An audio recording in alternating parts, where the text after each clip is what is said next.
Across America, you're listening to the Veterans Impact Show, featuring stories of veterans who continue the mission in their communities with honor, courage, and commitment. Brought to you by Fairway Independent Mortgage Corporation and the Texas Veterans Chamber of Commerce. Good day, this is Jim Blythe, and I'm a U.S. Navy veteran, and with me, the Marines have landed. Chuck Wright, U.S. Marine Corps veteran, helicopter pilot, and leader of all kinds of great veterans activities. So welcome aboard. Chuck, thank you, brother, for being part of this. The Marines have landed. The situation is well in hand. Absolutely. Don't let the sidewalks fold up at night. Hey. I don't recall that one, but the first one was actually a message that a Marine officer sent back, having landed on the beach, and the beach was a mess. Oh, he wants me to be up more. Oh, okay. I got it. Hide my face from the behind the microphone. Oh. I think we got a microphone that doesn't like you. So lift it up. Lift it up. There we go. There we go. There we go. I'll hide behind the microphone. Chuck, you served in the Marine Corps as a helicopter pilot. Yep. And one of the things that we've talked about, though, is the importance of continuing the mission, continuing that momentum, continuing those relationships that we had when we served in the fleet. Absolutely. We refer to it as Charlie Mike. Continue the Mission, which, by the way, is the title of an excellent book about two guys who very much, Jake Wood and Eric, I never can pronounce Eric's last name. At one point, he was the governor of Missouri. So you talk about continuing the mission, that man continued to serve. He'd been a Navy SEAL. Jake was a Marine, had played football at Wisconsin, kind of a Renaissance man, did a lot of things. One created Mission Continues. The other created Team Rubicon, which are two of the outstanding organizations that continue the mission and help others continue the mission. A lot of times you don't have to build your own organization. You can plug into an existing organization. So part of our show, big part of our show, we want to focus on who those people are. And we'll have Team Rubicon on in the future. We'll have Mission Continues people on in the future. Hey, I'm wearing I am a proud board member of the DFW USO, another great organization that has continued the mission since 1941 or 42. I have a question. Yes, sir. Do you put on stage shows and things like that I saw the USO do when I was in Vietnam? I don't, but what's really interesting is that we are talking about doing that as a fundraiser for the USO. It is one of the conversations that we're having right now. And there is a lady, she is a doctor, and I don't have her name memorized, but she's a professor of theater at Navarro College, which is down in Corsicana. Corsicana. Thank you. It used to be known by another name, but let me tell you, I was born in Corsicana and spent many summers there with my grandparents. But I never knew that. Yeah, never knew you were born in Corsicana. Yeah, good old Texas boy. It is fifth generation Texas. We got here as fast as we could in the 1870s. Hey, one of the things you mentioned, okay, here's the importance of that. I talked to and I have counseled a lot of veterans who, many of them have had problems with drug and alcohol and ended up in the Veterans Court. I was the counselor for financial counseling for the Denton County Veterans Court under Judge Garcia, who you knew. So here's one of the things. Judge His Honor Forrest Beadle. Yeah. Army armor officer. I always have to say that kind of slowly. But yeah, I love the treatment courts. Okay, so one of the things that I encouraged and that I found is a lot of these guys had isolated. Yes. They had unplugged from all of the camaraderie, all of the structure, all of the discipline, all of the relationships when they left the military, right? Absolutely. It's one of the things that we try to talk to guys about, and one of the problems is you get to the point where you're 3 to 6 months from getting out, and your pack hits the floor for the most part, and that's kind of the expression that we use, and all you're thinking about is getting out, and you want to distance yourself. So you hit that date, you're out, and most guys and girls, I use the term generically, but most of our veterans, It may be 6 weeks. It may be 6 months. It may be 6 years. You don't want anything to do with the military and with all those people. You don't want to join the VFW. You don't want to go here. You don't want to go there. But what you just said, the isolation starts to shape in. And you're looking around and you realize you're not like civilians. You don't think like civilians. And part of it is you don't have this deep, burning sense of mission. Thus, continue the mission. You know, how are you serving? How are you making our nation, your unit, your state, your city, whatever it is, better? Yeah. We want that sense of being part of something bigger than we are and making a difference with it. And so therein, you were talking about, and the substance abuse may have started. And I know one of the things that we'll talk about, and I'm throwing out a lot of the organizations we're going to talk about in the coming year, but one of them is Carry the Load, which is dedicated to restoring the true meaning of Memorial Day. But think about what is Memorial Day, is we are honoring those that we have lost. And there are so many. I didn't serve during a point until, well, actually I did, because we had Beirut, we had Grenada, we had Panama. I wasn't actually there, but that didn't mean I didn't lose people. So when I go to carry the load, one of two guys that I'm carrying is Don Woolly Bear Woollett. And I tell the Woolly Bear story a lot. He's even one of the placards that's out on the Katy Trail. It's out on the march, and I share it often. I actually make it part of my email sig picture as we get into May and get close to Memorial Day. But I lost him at Beirut. And it's one of the things, they may have lost somebody, they may have seen some things that humans really shouldn't be seeing. War is not a pretty place. We're seeing that in the Ukraine right now. And we think about the impact. And that's the thing that's pulling at me this morning as I'm watching news clips. The impact on these civilians that all they're trying to do is live their life. They don't want to hurt anybody. They want to take care of their families. But all of that pulls at the heartstrings and tugs at the heartstrings. We had a funeral service 2 Saturdays ago for my friend Eric Castaneda. Oh, yeah. Died in a motorcycle crash. Good guy. Great guy. Absolute fabulous guy. But that poor young man was so eaten up with demons, and he wasn't afraid. It's one of the things about Eric that you had to love. He wore his life on a sleeve. But how many of our people don't know how to do that? I think that is something that when you think about, and I've actually had friends say, well, why are these veterans having so many problems? Most of these guys went into and gals, when I use the word guy, went into the military when they were 17 or 18. Yep. That is the majority of the military. And now you went to college and you graduated from the University of Texas. At San Antonio.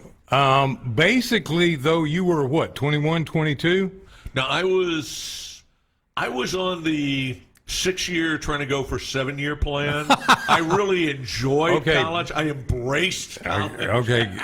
Basically, though, you didn't have any real work-life experience. Now, I did. I worked my way through college. Okay.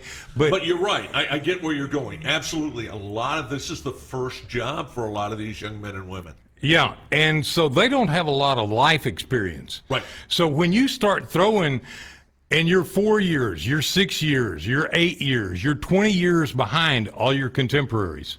In a lot of ways, yes. And let me tell you something. When I came back from Vietnam on my 3rd cruise, I was 4 years behind. All of my buddies had already graduated, and many of them were married and had started families, and they were great jobs. I remember one guy had a tremendous job with Texas Instruments. Mm-hmm. And I'm like, man, I just lost 4 years of my life. And so I was working so hard to try and catch up. But one of the things that would have helped me would have been to have been able to plug in and build relationships like I had in the Navy, as well as build a networking basis because I felt ostracized. I'm a Vietnam veteran. I got spit on, called names. I actually went to an organization, I don't want to say which one, and I walked through the door, and this guy takes one look at me and he says, "You're a Vietnam veteran, aren't you?" And I go, "Yeah." He said, "You need to go somewhere else." Yeah, it was amazing, and thank God, life in America has changed, and I think collectively Americans were embarrassed by the way we treated our veterans. We wanted to blame the veterans for the decisions the politicians were making. It was completely backwards. These are the people we should have supported. So one thing that I do love, and I was part of that generation. I remember we went to the Lincoln Center. I was stationed at Quantico. We went to the Lincoln Center to see Hal Holbrook do Mark Twain. Oh, I bet that was good. I've seen it twice. Absolutely one of the most wonderful performances I've ever seen. And it was funny. I was telling this story, and a friend of mine, his wife looked at me, and she was a Navy vet too. And you know them. It was the Hensleys. And Colleen looks at me and goes, "You went to the Kennedy Center?" Yeah, she saw me as a knuckle-dragging grunt, and that's true. But one of the things, and the thought was, is we went in our alphas, and there were a lot of people who were like, "Are you sure you want to do that?" And so we were part of that generation that started to change the attitude of America. And there's an element, we were Marines, we were kind of throwing it in people's face too. But it was the horrible way the Vietnam veterans were treated, and I so appreciate now that America has embraced her veterans. We're at a point we want to make sure America doesn't forget her veterans, because we're falling out of the public limelight. Well, one of the things too, and I think this is something that people really don't understand, veterans not only provide leadership, and they're great in the corporate setting, and they're great in leadership. Take Van Taylor, or you mentioned Jeff Hensley. What a great guy! He was I think he was FL-14 pilot. He's now a pilot, I think, with Delta or United. And he started eQuest, which was basically using an existing 501c3. Yeah, so that was actually eQuest. He didn't start eQuest. What he started was the Who's for Heroes program, which was the veterans program within that. And how many hours have we spent down at the there is a veterans center down in the Trinity River bottom. I say veterans center, the eQuest Center. Beautiful facility. But that's where they do Who's for Heroes. In fact, interestingly enough, our next guest, so we're going to go into the next segment of the show. We're going to bring a guest on, and we're going to talk about another Vietnam-era vet who put together a program that serves our most vulnerable veteran. Yeah, the guys who need the help the most, guys and gals. A lot of those guys would go over to just see Jeff Hensley in the Who's for Heroes program. Well, and one of the things, and I emceed the first gala that we did, and we did it out there in the arena, and we had big fans. It happened to be the hottest day in Texas that year, and it was an open-air deal. And, I mean, we were but they raised so much money. Yeah. And the thing of it is they were doing so much good. This is what it's all about. Right. Doing good so that those of us, or those who are members of our teams who were struggling, had a place to plug in and change for the better. One of the things that I learned as a certified senior advisor is our brains can build new pathways. Yep. If we learn a language, if we learn to ride a horse, if we learn to go kayak fishing, I'm telling you, all of these things can change people, and we lead the way. Absolutely. All right, we're going to take a break in just a second to hear from all of our partners. Chuck, you've got the Veterans Chamber of Commerce. Yes, I'm out of the Veterans Chamber of Commerce. I do reverse mortgage lending for Fairway. Get a hold of us. Go to Facebook, look us up. We're all here for you. This is Jim Blythe and Chuck Wright, and this is the Veterans Impact Show.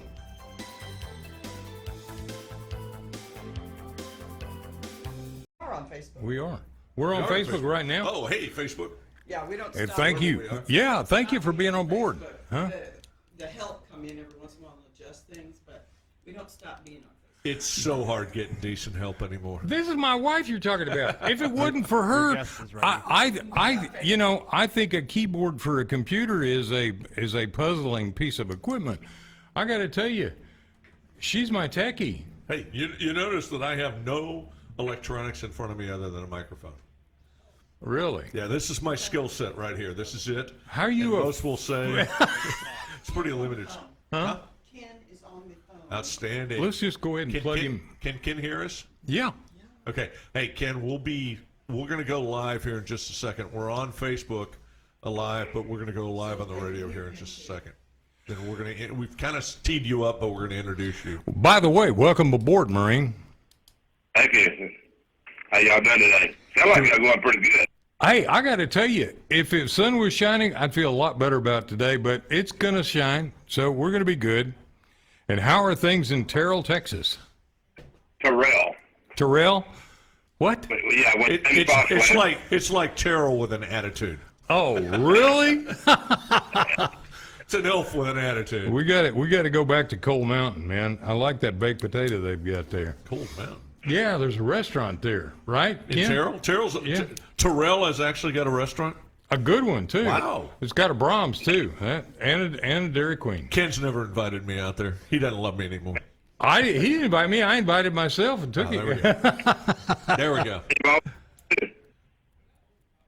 It paid for lunch too. Yeah, man. Gotta love that. Gotta love that. I'm always up for free food. Yeah. Always up for free food. I'm trying not to. I'm down 20 You're some odd looking pounds. good, man. I know. I got 20 more to go. I'm still at break even on the year. I'm not happy with that, but I'm glad it's not Hey, up. So I got my FAA medical back to fly. Yeah. I did my biannual flight review and got signed off on that. And I did my high performance complex aircraft certification. And I've got all that done. And I am in the air everywhere throughout Texas and Oklahoma. you can even fly out to Terrell. Yeah. Terrell. Actually, number of years ago when I was with the CAF, we did a air show there at Terrell. And I was a facilities director, and I ran out of water, and I was drinking Gatorade constantly, and it was like a July 4th deal. You guys, that's something nobody told me. Don't drink Gatorade by itself constantly. Yeah. It will mess your tummy up. A lot of electrolytes in it. Yeah. Yeah. Oh, man. I was bad. I looked like a sailor that had just been on a destroyer during a typhoon. Ugh. Back in the old days when I farmed, we had army worms. So I called a guy from Waxahachie to fly up to. Okay, we got to stop. So we'll be on the air in just a second. So hang with us, okay? Thanks, Ken.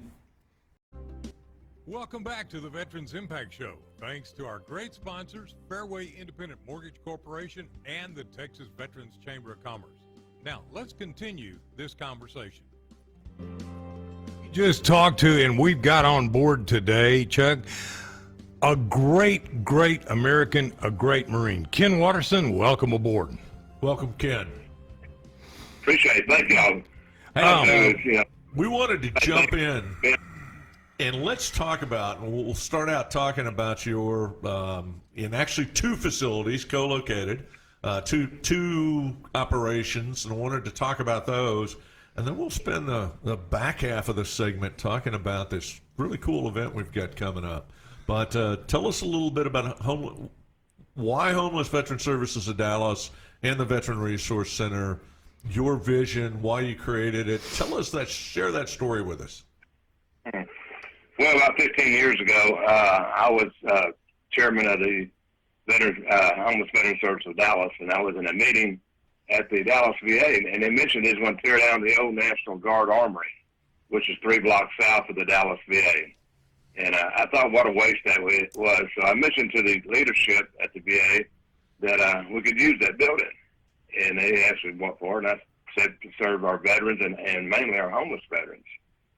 So they asked me to come up with a business plan, and it's been 12 years ago and been serving our veterans. We've been very successful serving the homeless and just regular veterans, period. Part of the business plan was to really create a center that I can invite organizations to come in to serve veterans. We had it's a large building. We have a lot of offices, and we've had for the homeless, we serve 2 meals a day. We provide a safe place they can come and do the laundry and take a shower. Just imagine if you're living on the streets, you can't even find a place that you go to use the restroom. They'll run you out. And we see all the clothes at these encampments out there wasted. What it is, that they don't have a place to take a shower and do the laundry. So that's pretty big for us. We put in a computer lab so they can communicate back home and look for jobs, and also to keep up with their health at the Dallas VA. But we've had Vince in there. We have a counselor for filing the claims for all veterans. We've had free dental services there, free eye exam, free taxes going on right now for our veterans. We have many spaces for organizations. And actually, we're real proud. Last year, right before the pandemic hit, we started a welding program. And we partner with the Dallas College. And we have a welding instructor comes out to our building. We got 10 welders out there. It's a 9-week course, and it's been really successful helping our veterans. And not only our veterans that's been homeless, but also the veterans are getting out today that needs to be retooled. Ken, one of the things that I want to put a little meat on the bone. Last time I was down there, I saw James Henderson, who is with the Texas Veterans Commission. He is the Dallas County Veteran Service Officer. And what a lot of people don't realize is every county in the state of Texas that's got more than 250,000 population? Much smaller than that. I think 125? Yeah. Okay, they have a county veteran service officer that is an accredited VA rep. What that means is they have access to the computer records, and they can help somebody navigate through all of the bewildering paperwork of the VA. And James Henderson is one of the finest guys I know. And what you have there by having James Henderson, you got VR Small, which has got a women's deal to entrepreneurship. You have Charlene Johns, and she's doing things. So it's not just for homeless, but it is to provide these services to all kinds of veterans. And what a lot of people don't realize is the VA of North Texas is the second largest in the nation.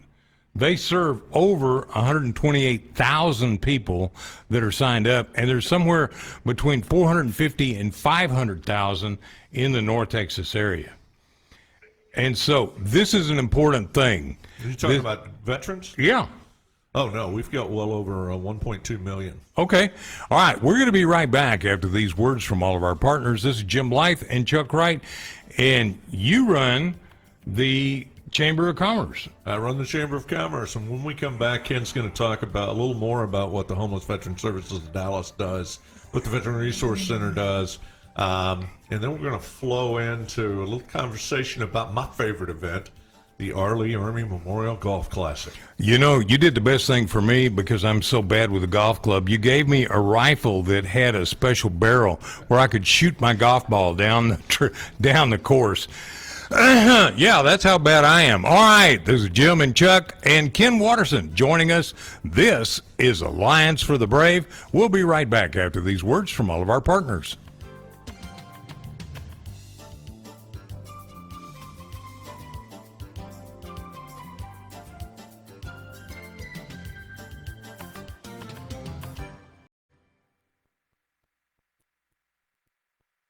We are live on Facebook, so Diane's showing us some things. John Stamrick is asking, is that the VROC? No, John, that is not. The VROC, VROC is run by my friend Brian Wilburn, who's another Navy veteran. And that is over with a kind of a similar mission, but it's over in Rowlett. Right off Oh, of yeah. So there are a couple of resource centers around. We're going to have Brian on at one point in time. They've done a great job. And he started with a church group Yep. that was doing feeding the homeless and providing meals on wheels and et cetera. I've met him. I've spoken over there. Oh, yeah. That's a I've great. done a lot of work with them, for them. They've been a great help to us, to Ken's organization. I say we a little too. I use the royal we sometimes. I really don't do anything, but I just get in the middle of stuff. Well, Ken, we're live on Facebook and talking to Facebook, and we want to say thank you, everybody, for being part of Facebook. And Ken, I think yours at 15 plus years ago was maybe one of the first, if not the first, Veterans Resource Center. Now there's one in Waco that a lady by the name of Delisa Russell, whose husband... Waco One Stop. Waco One Stop. There are others throughout the nation that basically have taken the inspiration for what you did, correct? Yes, we've had several people come up to review what we do and then take off, and they fine tune they're doing a good job at it. You know, the one in Waco is doing a great job, and the homeless program down in Houston is really doing a super job. So, you know, it takes a lot of people to help out. You know, you talk about homeless. You know, when they go into the military, none of my drug addicts are alcoholics, you know, and it's something they experience during the time they're in there, and when they get out, they can't deal with it, and you need to be there when they hit bottom. We've had a good success story with our veterans, but you got to be there when they hit bottom. When they're ready to need help, that's when you can help them. In between then, you just can be there just to support them. You provide resources, but I got to tell you, when we come back on the air on 1160 a.m., I want you to tell that again of how important it is to be there when they hit bottom, to lift them up. And I had a friend of mine many years ago who was an alcoholic and almost died. And he looked at me we had lunch a week or so later, and he said, Jim, until you hit rock bottom and you're drowning in your own vomit in the gutter, you're not going to get it. And I go, wow. Yeah, and there's a visual I'm not going to get There's past a for visual, you know, you don't want to go for. So Yeah. we're going to be back with Ken just a second on terrestrial radio on KBDT 1160 AM here in Dallas. That's terrific. I want to thank, we're about to turn on 13 stations in South Texas. We're no longer carried on the East Coast, but we're carried throughout the West Coast on AUN TV in Northern California. We're in Phoenix. We're in a number of other cities throughout the nation. I want to thank all of our affiliates for broadcasting this. We're no longer Alliance for the Brave, but we are now the Veterans Impact Show. Thanks to you, Chuck. I thought we were never going to use that term again. Okay, I'm sorry.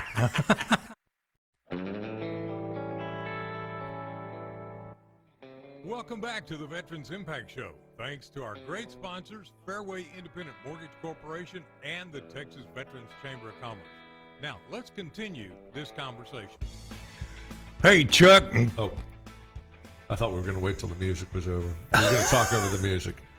We can talk over the music. Oh, there we go. Oh, okay. Hey, you know, there's a live radio. So Chuck Wright, U.S. Marine veteran of the IVA type era, right? Iraq and Afghanistan? No.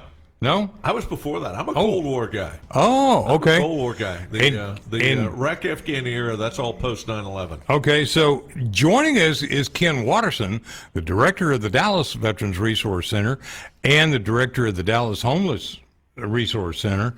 And Ken, you're a Vietnam veteran, correct? I am. 2 tours in Vietnam. And came home with a Purple Heart. Really? Yeah. Oh, my God. That's a wonderful thing. And I won't ask you where you got shot, because I'd asked somebody one time and he stood up and started to drop his pants to show me. And I'm like, no. So we can't do that on Facebook. Ken, you talked about how important it is that some of these guys face some things that are pretty rough and come back and they can't cope and they hit bottom, and how important it is for you to be there. So tell us that story again, please. Yeah, you know, when they go into the military, none of my drug addicts are alcoholics. and most of them, they experience something in there that they can't cope with and handle, and it just continues on PTSD, whatever. It just keeps on, and they end up on alcohol and drugs to numb themselves, and next thing you know, they're on the streets. They burn all the street, the partnership with their families, and you got to be there when they hit bottom to help them, because if not, that's when they'll commit suicide or they get chronic homeless. And if you can help them, be there when they need help, then there's a good chance you get them turned around, get them into a good program. And we've had several good success stories working with the Dallas VA and their staff. Well, the VA, a lot of people have negative thoughts about the VA healthcare system, but I got to tell you, it's not true, because I've had a lot of experience with the VA healthcare system. And Ken, you're right next door to them. For a lot of guys, that's the best place in the world to go, because it's veterans helping veterans. Correct? Yeah, let me tell you what happened. About when I became the commandant of the Big D detachment here in Dallas Marine Corps League, I was asked to go out to Flagpole Hill to officiate for a Marine that died. And I got out there, and I had my red jacket on, good haircut, and I got reading the bio of this Marine that I was supposed to talk about, and we served together on the same gun in 1965 in Vietnam. And the only difference was he was riding a Harley and long hair, and I had a red jacket on. So at that time, I sort of made a pact to, and all the bikers were giving me heck because they were hollering about PTSD. The VA wasn't listening to them.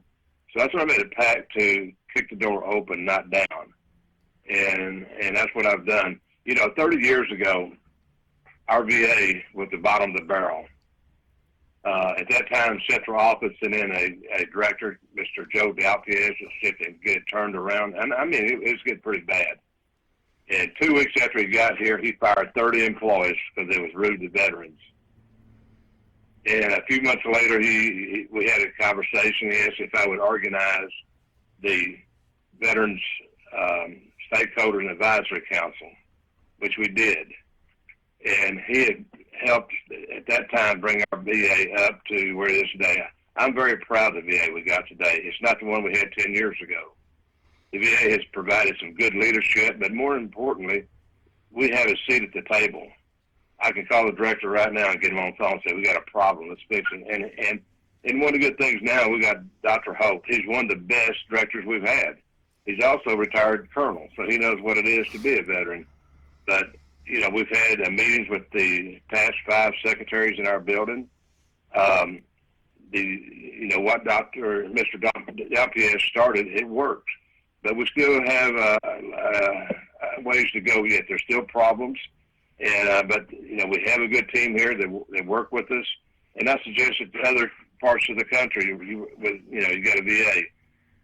It's our VA, and we need to make it better. And we don't need privatizing it. You see how close we are to war today. And if they draw the VA down and put it into the community, where's the next generation of veterans going to go? So it's our responsibility to make it better. And we got some good people in the VA now that cares.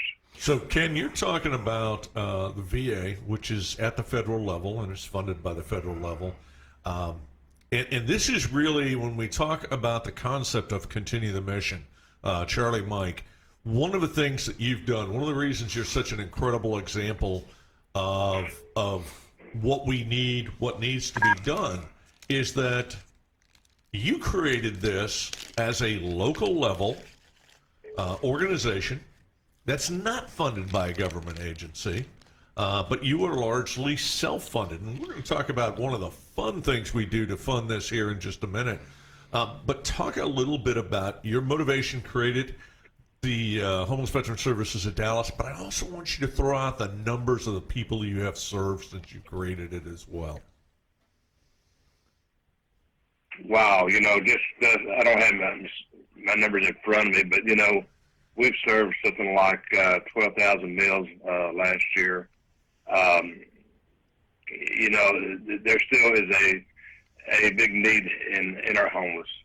and to speak real clearly about some of the mistakes in the past with the VA, we would take our veterans off the street and put them into a program and be working on addictions before they get into housing. A couple of administrations back, they changed it. They call it housing first, meaning they want to try to fix the homeless, and what they do, they go out and take them out from under the bridges, put them directly into apartments, and they're not working on their addictions. And quite frankly, here in Dallas, most of the landlords don't want veterans in it for that purpose, because they're bringing in their dope and stuff like this, alcohol. So, the system is not working in some areas the way it should work. But there again, you need to be there to, that's what we try to do, is service them. Even though that they're into apartments, they still need services. Most of them don't have a bed and they get into apartments. So we service a lot in different areas. And you mentioned, Charlene Johns, our Stop One program, she's done a great work with that. And, I can tell you for a fact that she has served several veterans. We've had some female veterans call in that was suicidal, and we put them over to her, and she did a great job. And the same thing with VR Small down with the Women's Center.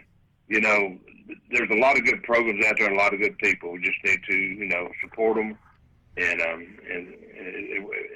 teamwork does help and work. Well, one of the things, and you've kind of hit on something. One of the things that you've become, and especially via the Veteran Resource Center, is you've become the connector. You've become the place where our veterans can go, and they don't have to be homeless to get served, but where they can find out about what is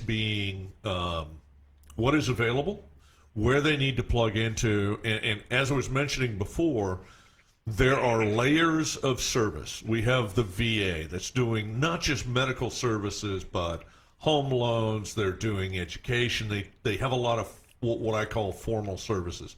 We have the Texas Veterans Commission. We have the Texas General Land Office that is providing services to our Texas veterans at the state level.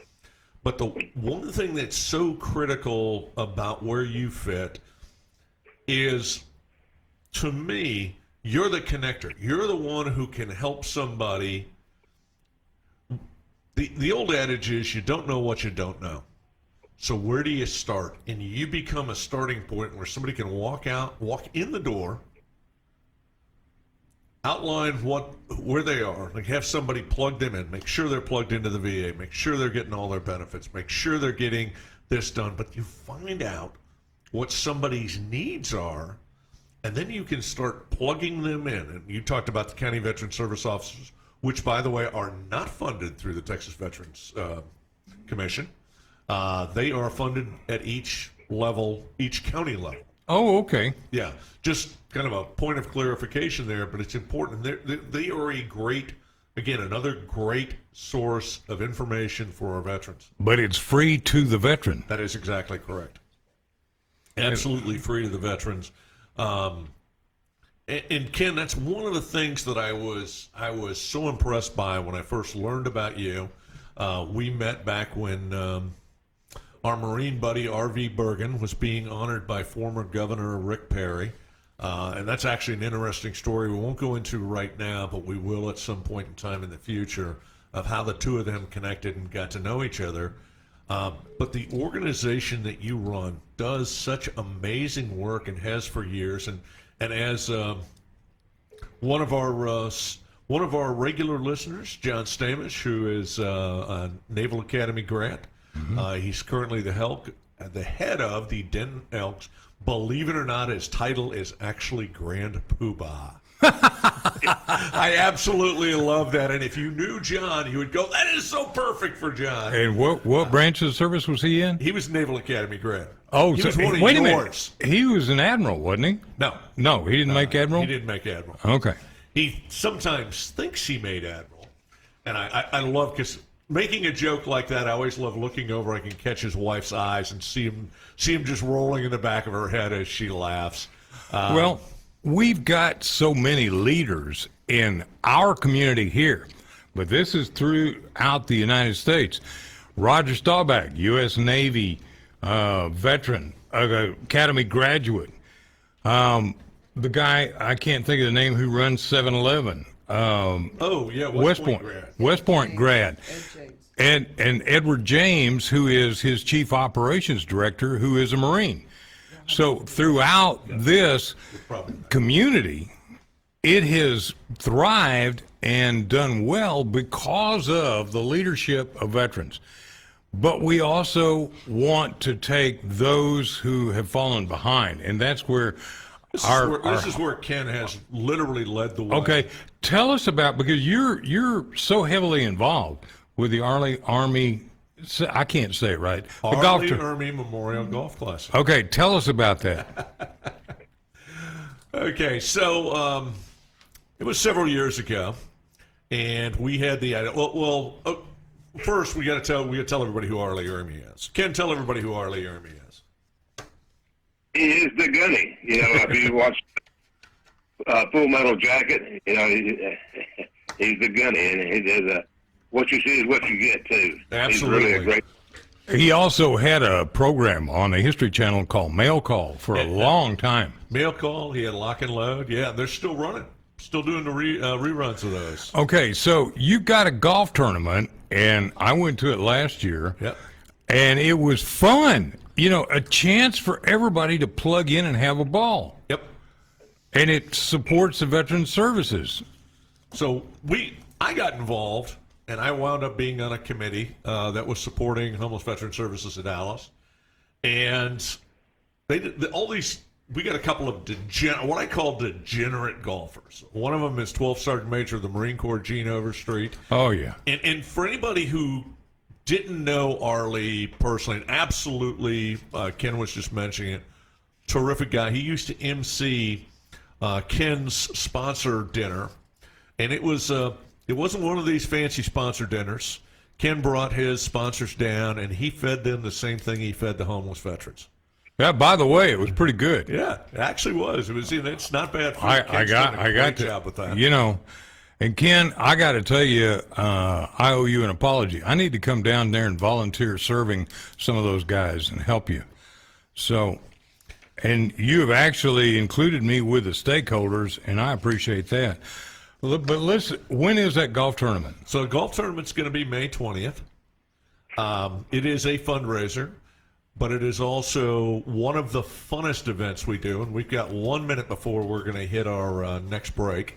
But you can find more information out about it at www.gunnygolf.com. Say that again. Gunnygolf.com. www.gunnygolf.com. I'll tell you what. GUNNYGolf.com. If you want to know more, call me at 214-502-4600. It's 214-502-4600. Look us up on Facebook. I got to tell you, we'll get you plugged in and you can have a lot of fun. So this is Jim Blythe and great Marine Chuck Wright and another great Marine from Vietnam, the great Ken Watterson. We'll be right back after these words from all of our partners. Thank you for being part of the Veterans Impact Show.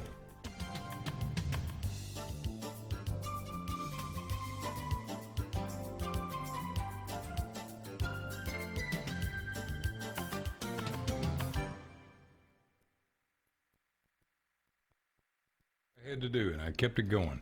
Yep. Yeah, absolutely. And Ken, we're still on with our Facebook audience, which is probably larger than a radio audience. I don't know. Well, it all feeds together. Yep. And then we're picked up out in California as well, and we're picked up in Phoenix, and we're picked up in Iowa, and we're picked up in Chicago and Minneapolis, St. Paul. Hopefully soon to be picked up in South Texas, South San Texas. Antonio. I got to tell you, we got to go down there and join those guys and go to a great Mexican restaurant. The guys who have that radio network down there. Boy, I tell you, I had 2 Mexican dinners in Austin, and they were terrible. What? Yeah, it was awful. You didn't know the right place to go? Obviously, I didn't. I obviously didn't pick the place either. Well, I tell you what, I found a place thanks to one of my clients that was on the river, and it was a barbecue deal. Oh man, it was great. Okay. So we got See if some. that works. Okay. There we go. Yeah. Thank you.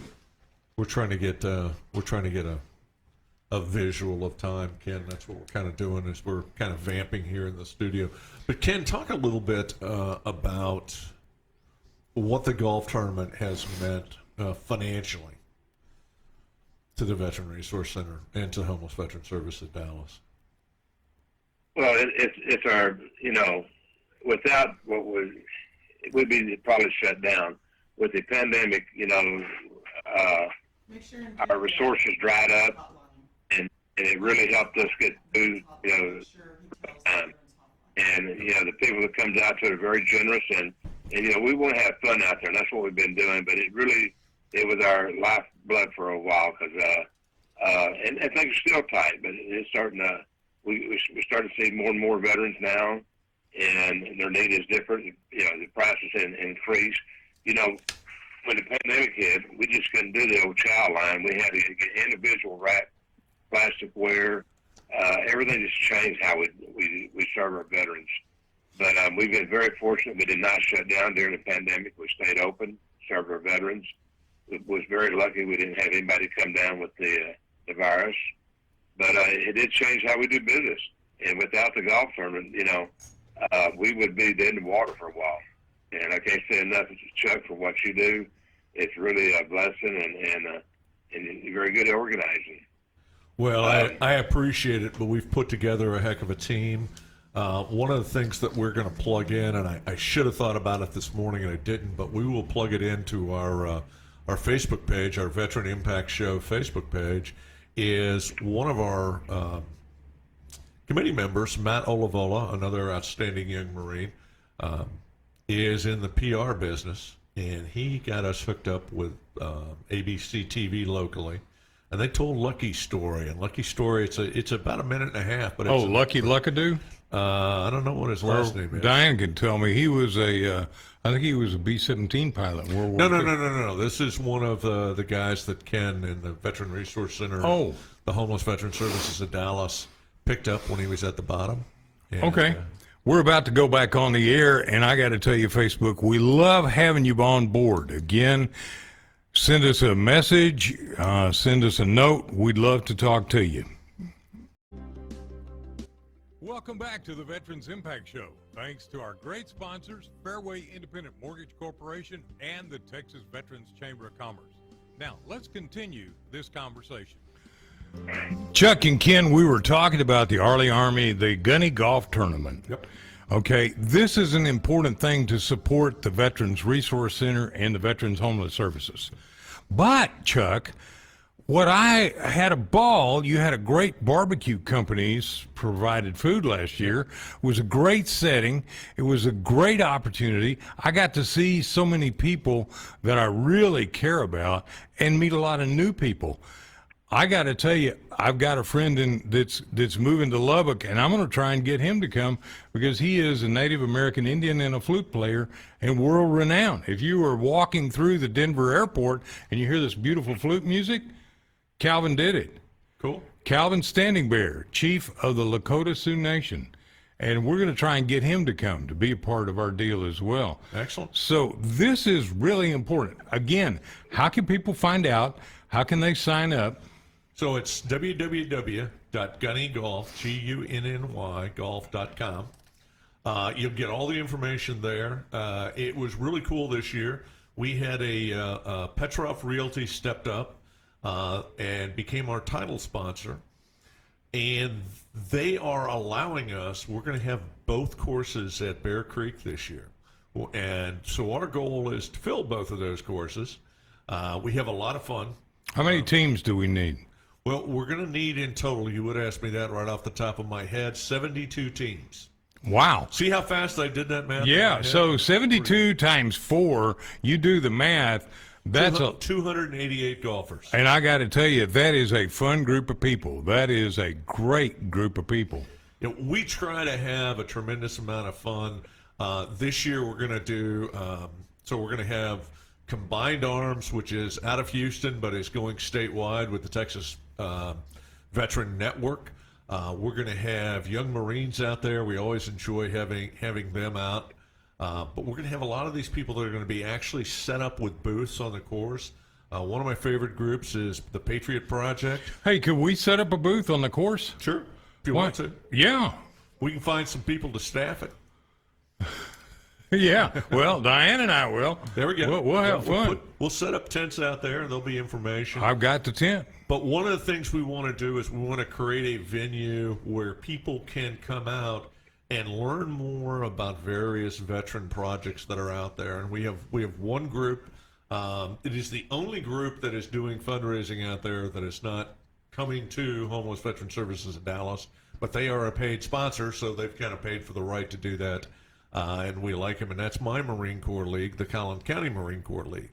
We will more than likely have the Big D detachment, the Big D chapter. What was it, Ken? What are they called? Detachment. Yeah. So of the Marine Corps League, they have been for years a great supporter of the Homeless Veteran Services of Dallas and Ken's operation. And I got to say this, I got to throw this in, and one of the things I am most proud of, and I know he is most proud of it, but he doesn't mention it often enough. In 2007, tell our audience, what award was presented to you? Ken? Yes, I was awarded the National Marine of the Year, which I'm very proud of. Yes, outstanding. And this is, if you know Ken, he is your classic Vietnam era sergeant, and he is your classic Marine. But this is his heart, is he was recognized not just locally, in the entire nation. The Marine Corps League voted him the Marine of the Year. And I tell you what, it is so deserved. And since then, he's done twice as much more. Good Lord, can you imagine if we made him Marine of the Year worldwide, what he could do?